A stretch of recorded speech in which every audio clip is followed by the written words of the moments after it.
මිනිස්සුන්ට යාමේ අයිතිය තියෙනවා කියන්නේ. மக்களுக்கு போறதுக்கு வரதுக்கு எல்லாத்துக்கும் அதிகாரம் இருக்கு. நீங்க ஏன் மறைக்கிறீங்க அப்ப பாருங்க. மக்களுக்கு போறதுக்கு வரதுக்கு இருக்கனா ஏன் மறைக்கிறீங்க? நாம தேதி கொண்டு போற சிலி இந்த அதிகாரம்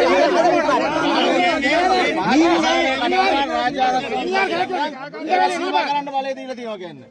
போலீஸ் වල நீ பாத்துக்கோ போலீஸ் වල. සාමයේ කඩ වෙනවා නම් ජාතික ආරක්ෂාවට ප්‍රශ්නයක් නම් අපරාධ නඩුවන්සනේ 16 වගන්ති යටතේ ඒවා සීමා කිරීමට ලක් කරලා තියෙනවා කියන්නේ. சமாதானத்தை சீர்குலைக்கிறார் இருந்தார். மக்களுக்கு சமாதானத்தை யார் சீர்குலைக்கிறீங்க? நீங்க சமாதானத்தை முதல் சொன்னது கேளுங்க.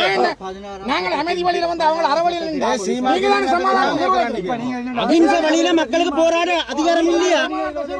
பிரதேச சபையில தீர்மானத்தை அவங்க வந்து போறாங்க நீங்களே பண்ணுங்க. நீங்களே பிரச்சனை ஆகுறீங்க. நீங்களே இந்த பிரச்சனை ஆகுறீங்க. பேசாம அவங்க தமிழ்நாட்டுல මාධ්‍ය සාමයේ ආරක්ෂා කරන්න. இல்ல பிரதேச சபையில இந்த தீர்மானம் சட்டம் சட்டத்தார் நீங்கள் கோர்ட் ஆர்டர் பிரதேச சபா பார வேண்டி இருக்கா?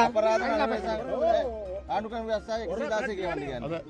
ரோட்னு சொன்னா பிரதேச பாப்பாதேன்னு வேற சொல்ல தேவையில்லை. போஸ்ட் ஆர்டர் எடுத்தா ரோட்ல போக கூடாதுன்னு பிளாக் பண்ண கூடாதுன்னு சொன்னா அது மட்டும் தான் கோர்ட் சொல்லுது. அது வேற வேற இல்ல. அது உங்க கோர்ட் ஆர்டர்ல இந்த ரோட் பாவிக்கலாம்னு இன்னைக்கு இருக்கா?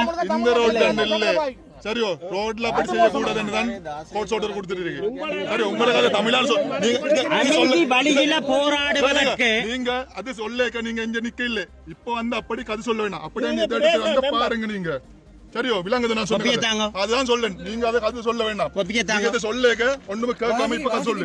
பாருங்க சரி எடுத்துட்டு வடிவா வாசி.